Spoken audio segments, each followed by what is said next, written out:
आज हॉलिडे होता, पण ॲक्टरसाठी हॉलिडे म्हणजे फुल ऑफ नाही. सकाळी उठलो, ब्रेकफास्ट केला आणि directly character study mode on. शौर्य बघितला. प्लेसाठी इमोशन्स आणि बॉडी लँग्वेज ऑब्झर्व करत होतो. त्यानंतर लंच करून घेतला. त्यानंतर लॅपटॉपवर काम केलं. Content, edits, creator life never stops. मग एक पॉवर नॅप घेतली. इव्हिनिंगला वर्कआउट होता ना. मग वर्कआउट फक्त बॉडीचा नसतो, तो कॉन्फिडन्स बिल्ड करतो. जेव्हा आम्ही डेली डिसिप्लिन मेंटेन करतो तेव्हा सेल्फ बिलीफ ऑटोमॅटिक स्ट्रॉंग होतो.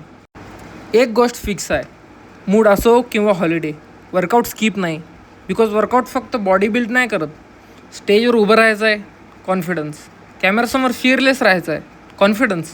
आणि लाईफमध्ये डिसिप्लिन राहायचं आहे, तर कॉन्फिडन्स. हे वर्कआउटमधून मिळतं. बॉडी आणि माइंड स्ट्रॉंग करायचं असेल तर आजच सुरुवात करा. वर्कआउटनंतर फायनली फ्रेंड्ससोबत टाईम स्पेंड केला.